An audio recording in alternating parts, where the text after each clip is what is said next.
The acting prosecutor general has decided to dismiss one district head prosecutor and reallocated a further 3, with the dismissed being the only individual to express discontentment over the decision. One day after the dismissal of the head of state police, the Interior Minister Fatmir Jafai sat with the EU ambassadors to discuss vetting of state police.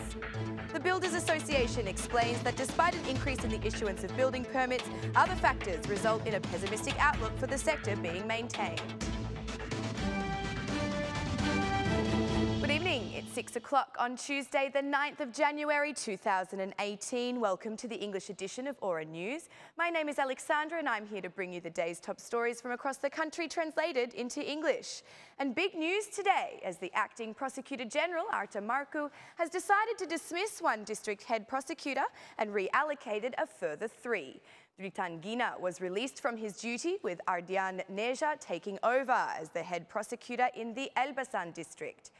Palik Decholi's term as district head of Fear was interrupted as he was sent to return to the prosecution office where he has previously served.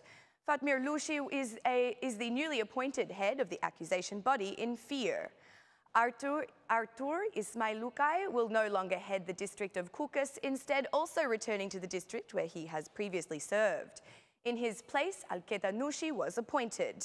The only individual who expressed discontentment over the decisions was the head of Elbasan's prosecution office, Dritan Gina.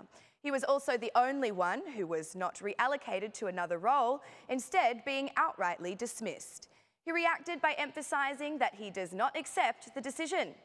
"I refuse to abandon my post as head of Elbasan's prosecution office," said Dritan Gina. Speaking to the media, Gina did not hold back, even making charges against the chief prosecutor Marku. "My dismissal comes down to political reasons. We will not allow our work to be influenced by political favours," said Dritan Gina. The reform started at the end of December, when Rovena Gashi was dismissed from the Directorate of Foreign Relations and the head of decriminalisation. Archile Kocha was appointed as her replacement. In Tirana, prosecutor Petrit Fusha was dismissed and in his place Dritan Reshka appointed.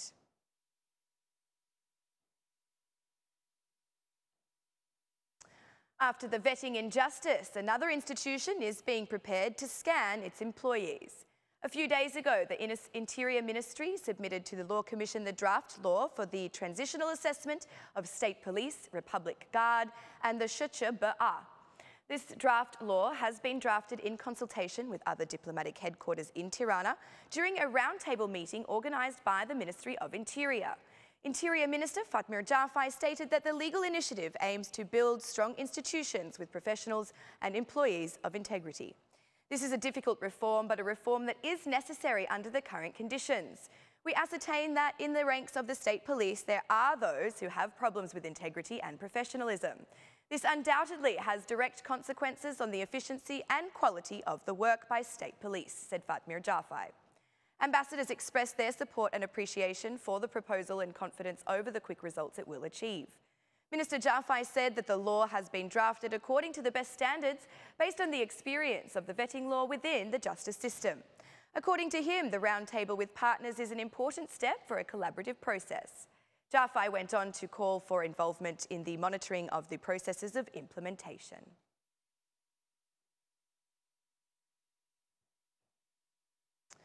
As the opposition continues to intensify cooperation and organisation of protests for the removal of Prime Minister Rama, the Socialists themselves see only one priority. But for them, it is the integration of Albania into the European Union.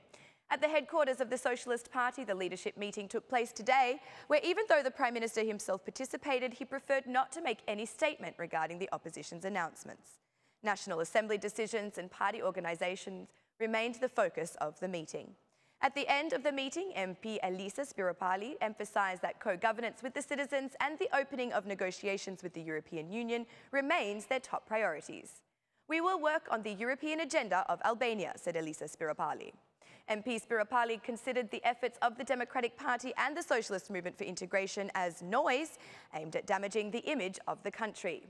DP and SMI efforts are noise aimed at damaging our international reputation, said Elisa Spiropali. 3 days ago, the Socialist Party gathered its assembly to create a balance sheet in assessment of the first 100 days of government.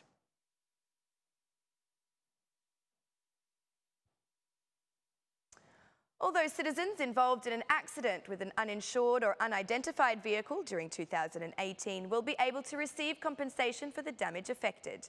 The available funding for this proposal totals 1.8 billion lek. The Financial Supervisory Agency has made this decision in order to solve a problematic situation that has carried on since 2001. Based on the decision, every citizen who gets a final decision from the courts or is approved by insurance companies will be paid within the year. Approximately 750 citizens have already been approved for the benefit by the Supervisory Agency. From the data, it has been ascertained that in the period 2001 to 2013, the funds made available to cover accidents, including unpaid obligations, which are in the process of treatment or in a process of trial without a final decision, reach 1.25 billion lek. For accidents of this category occurring in the period 2014 to 2017, the Financial Supervisory Agency has provided a fund of 418 million lek and not less than 150 million lek for any events that may occur during 2018.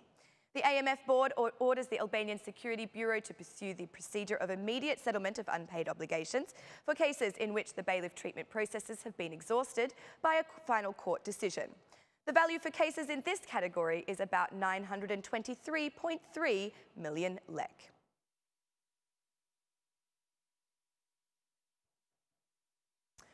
Work is expected to begin very soon on the recovery project for the Kunavain Lagoon in Leja. The project aims to save the lagoon from erosion and prevent flooding.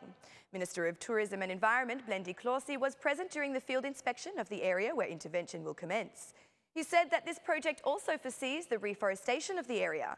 The project that we have come to launch today is a project to save one of the pearls of Albania, the lagoon of Kunavaini. The project aims to create a canal that will protect the lagoon and bring salt water. Another very important part of the project will be planting trees.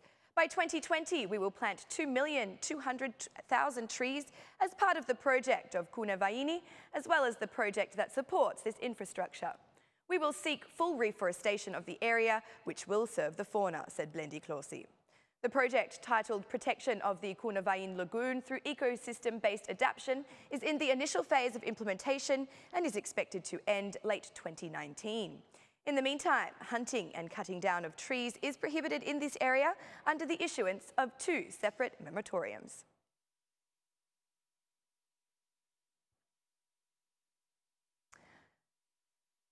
Despite the increase of construction permits issued in 2017, the construction sector continues to face a number of problems, which have curbed the growth of this sector. Following the report from the Bank of Albania, where it was ascertained that confidence in the progress of this sector was negative, the builders themselves explain that they are facing a series of difficulties. The Constructors Association states that permits are granted mainly for the Tirana Durrës area, while in other districts the situation has not improved. The association thinks some other elements that affect the pessimism of this sector are the sale of apartments which are built in the wrong areas, the lack of public investment, and that infrastructure tax remains high.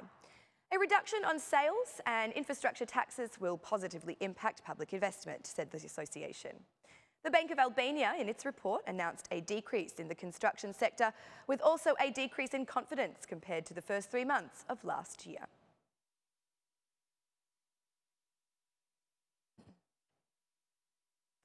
The energy and noise from last days of the year have left Skanderberg Square, leaving tranquility in its place.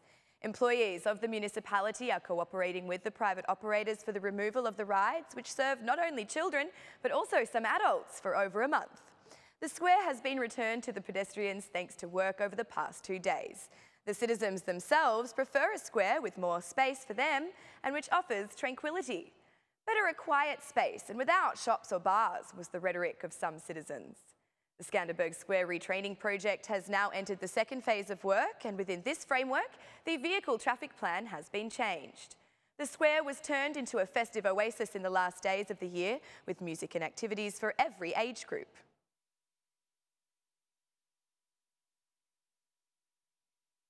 And that's the news from across the country today. Thank you for watching our English edition this evening, and be sure to join me again every Monday to Saturday at 6 p.m. for the latest news from Albania.